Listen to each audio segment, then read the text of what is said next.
ICT ক্লাসে সবাইকে স্বাগত। আমি সাইফুল ইসলাম, সহকারী শিক্ষক, নাম হাই সেকেন্ডারি কলেজ। আজ আমরা আলোচনা করব নবম শ্রেণীর অধ্যায় 4 আমার লেখালেখি ও হিসাব নিয়ে।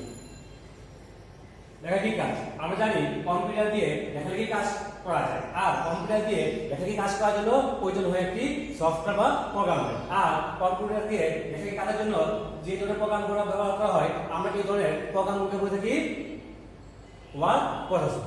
এই ওয়ার্ড প্রসেসর ব্যবহার করে আমরা কম্পিউটারে লেখালেখি কাজ সম্পন্ন করতে পারি। ওয়ার্ড প্রসেসর দিয়ে লেখালেখি কাজ করার কিছু সুবিধা রয়েছে।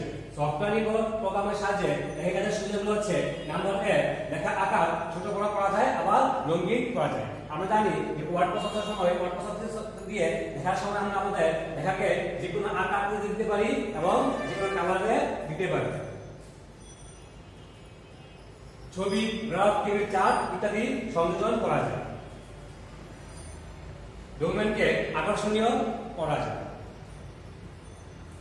ডকুমেন্ট সংরক্ষণ করে তা যে কোনো সময় ব্যবহার করা যায়। এটি হচ্ছে ওয়ার্ড প্রসেসরের সবথেকে বড় সুবিধা, কারণ ওয়ার্ড প্রসেসর লেখা ফাইলকে একবার লিখে এটাকে বারবার ব্যবহার করা যায়। এর সাথে একাধিক ডকুমেন্ট নিয়ে কাজ করা। এবার আসি অফিস বাটন এবং এর অপশন সমূহ। এটা হচ্ছে অফিস বাটন। আমরা জানি ওয়ার্ড প্রসেসরের উইন্ডোর উপরে বাম পাশে থাকে অফিস বাটন। এই বাটনে ক্লিক করলে অনেকগুলো অপশন আসে। New, open, save, save age, print, prepare, send, publish এবং ক্লোজ। এই অপশনগুলো আমাদের রয়েছে কোথায়? অফিস বাটনে। এই অফিস বাটনে এই অপশনগুলো ব্যবহার করে আমরা ওয়ার্ড প্রসেসরে বিভিন্ন ধরনের কাজ করে থাকি। অর্থাৎ এই অপশনগুলো আমাদের বিভিন্ন কাজে সহায়তা করে। যেমন নতুন কোনো ফাইলের জন্য আমরা নিউতে ক্লিক করি, পুরাতন ফাইল ওপেন করার জন্য কি করি? ওপেনে ক্লিক করি, এবং ফাইলকে সংরক্ষণ করার জন্য আমরা সেভ বাটনে ক্লিক করি, এবং ডকুমেন্টকে প্রিন্ট করার জন্য আমরা প্রিন্টে ক্লিক করি। আমরা এগুলো ব্যবহার করে ওয়ার্ড প্রসেসরে বিভিন্ন ধরনের কাজ করে থাকি। এগুলো হচ্ছে ওয়ার্ড প্রসেসরের অফিস বাটনের বিভিন্ন অপশন সমূহ।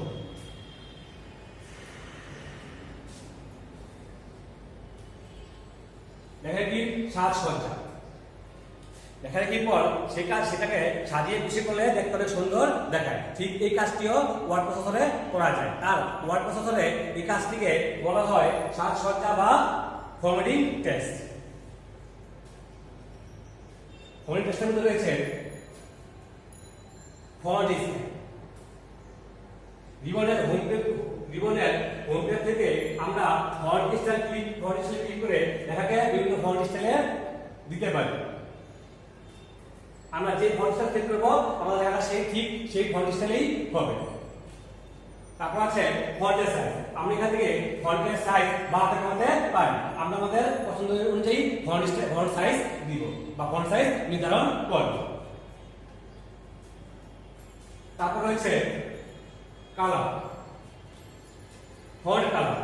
আমরা আমাদেরকে যে কোনো কালারে রূপ দিতে পারি। এখানে আমরা ক্লিক করে যে কোনো কালারে ফন্ট দিয়ে আমরা আমাদের লেখা কাজ সম্পূর্ণ করতে পারি। হিসাব নিকাশের কাজ। আমরা জানি কম্পিউটার দিয়ে হিসাব নিকাশের কাজ করার জন্য স্প্রেডশিট প্রোগ্রাম ব্যবহার করা হয়, আর এই স্প্রেডশিট প্রোগ্রাম ব্যবহার করে আমরা হিসাব নিকাশের কাজ সম্পূর্ণ করতে পারি। স্প্রেডশিট ব্যবহার করে গুণ করা।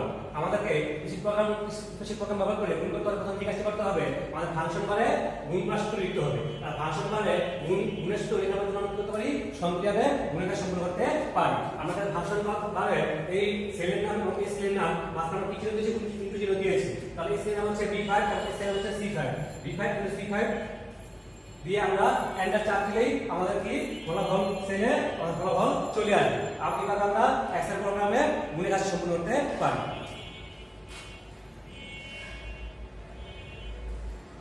ভাগের কাজ। এক্সেল প্রোগ্রাম দিয়ে ভাগের কাজ। এক্সেল প্রোগ্রাম দিয়ে ভাগের কাজ করার জন্য কি করতে হবে?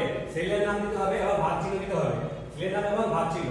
আমরা এই সেলকে ভাগ দিব এই সেল দিয়ে। তাহলে এই সেলের নাম হচ্ছে A5 এবং এই সেলের নাম হচ্ছে B5। এই সেল ভাগ B5 দিয়ে এন্টার দিলেই আমাদের ফলাফল করে ভাগফল চলে আসবে। আমরা এভাবে এই সূত্র ব্যবহার করে কি করতে পারি? কিছু প্রোগ্রামে ভাগের কাজ সম্পূর্ণ করতে পারি। শতকরা নির্ণয়। স্পেশাল প্রোগ্রাম দিয়ে শতকরা নির্ণয় করা যায় খুব সহজে। এক্ষেত্রে ঠিক আমাদের কি করতে হবে, আমাদের এক্ষেত্রে আমাদেরকে ফাংশন বা ফর্মুলা করতে হবে, আমাদের সূত্র লিখতে হবে। যে লিখতে হবে এই সেলের নাম হচ্ছে আমাদের a5 এবং এই সেলের নাম হচ্ছে আমাদের b5। তাহলে আমাদেরকে শতকরা বের করার জন্য a5 ইনটু b5 এটা আমরা শতকরা বের করব, তাহলে আমরা পাশের চিহ্ন দিয়েছি। তাহলে আমাদের সেলের নাম a5, এই সেলের নাম হচ্ছে b5, আর মাঝখানে ইনটু চিহ্ন ব্যবহার করেছি এবং পাশের চিহ্ন দিয়েছি। আর এন্টার করলেই আমাদের এই ফলাফল করে শতকরা চলে আসবে। আমরা এখন কিছু বৈজ্ঞানিক প্রশ্ন নিয়ে আলোচনা করব। ডকুমেন্ট ক্লিপ আর্ট যোগ করতে রিবনের কোন ট্যাব ব্যবহার করা হয়? আমরা জানি ডকুমেন্টে ক্লিপ আর্ট যোগ করতে হলে রিবনের ইনসার্ট ট্যাবে ক্লিক করে ক্লিপ আর্টে ক্লিক করতে হবে। আমি কিভাবে ডকুমেন্টে ক্লিপ আর্ট নিয়ে আসতে পারি? একই ডকুমেন্ট ভিন্ন নামে সংরক্ষণ করতে কোথায় ক্লিক করতে হবে? একটি ডকুমেন্টকে ভিন্ন নামে সংরক্ষণ করার জন্য আমাদের কি করতে হবে? অফিস বা ফাইলে ক্লিক করে সেভ এস বাটনে ক্লিক করতে হবে। এভাবে আমরা একটি ডকুমেন্টকে ভিন্ন নামে সেভ করতে পারি। সেভ এস বাটনে ক্লিক করে পেজ নাম্বার থাকে কোন মেনুতে?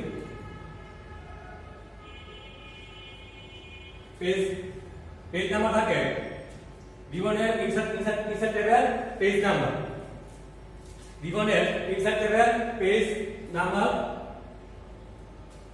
নাম্বারে ক্লিক করলে আমাদের ডকুমেন্টে পেজ নাম্বার যুক্ত হয়ে যায়। কোথায় থাকে?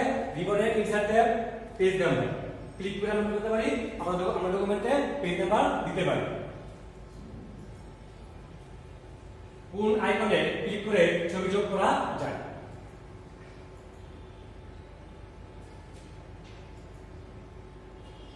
ইনসার্ট পিকচারে ক্লিক করে আমরা ডকুমেন্টে ছবি যুক্ত করতে পারি।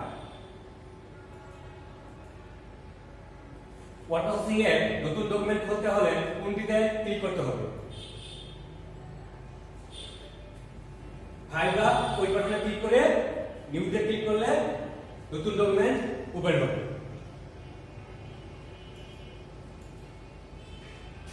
স্প্রেডশিটে শতকরা নির্ণয় করা যায় কিসের সাহায্যে?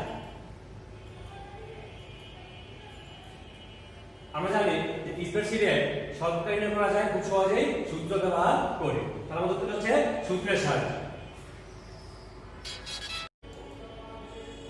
কোন ডকুমেন্ট প্রথমবার সংরক্ষণ করতে কোনটি ব্যবহার করা হয়?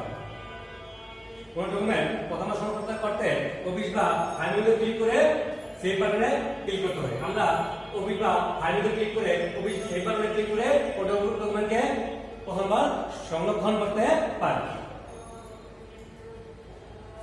ইনসার্ট বাটনে পাওয়া যায় কোন অপশনটি? Open, table, save, prepare. আমরা দেখতে পাচ্ছি ইনসার্ট বাটনে পাওয়া যায় টেবিল।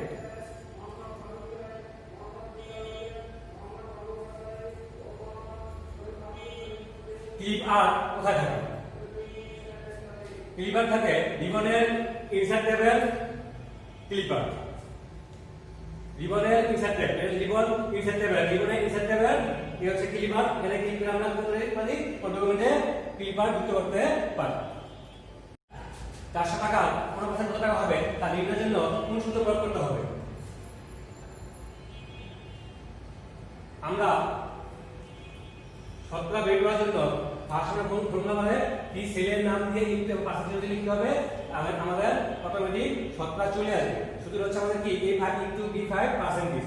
আমরা এই সূত্র ব্যবহার করে আমরা ফাংশন বা ফর্মুলা পারে এই সূত্রটি ব্যবহার করে সংক্ষেপভাবে শতকরা নির্ণয় করতে পারি।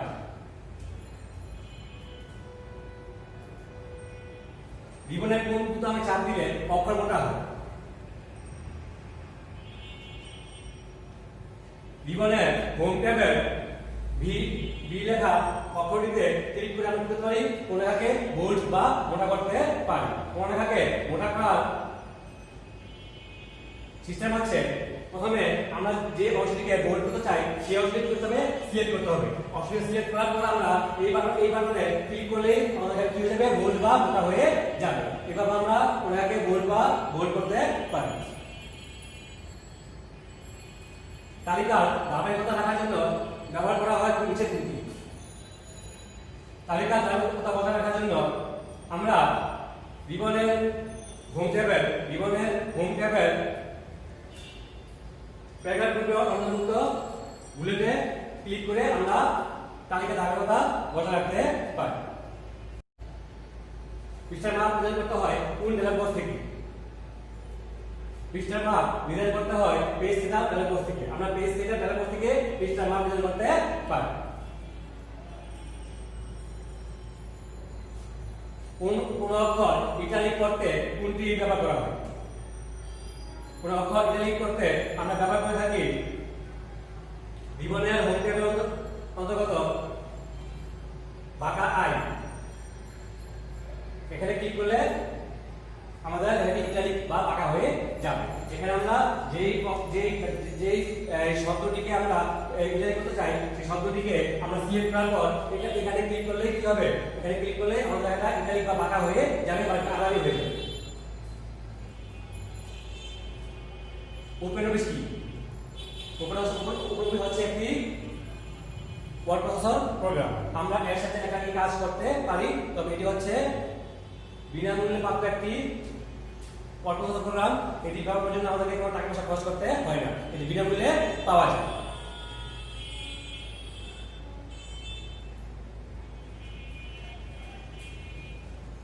তোমাদের সবাইকে ধন্যবাদ। আবার দেখা হবে পরবর্তী ক্লাসে। সবাই সুস্থ থাকো।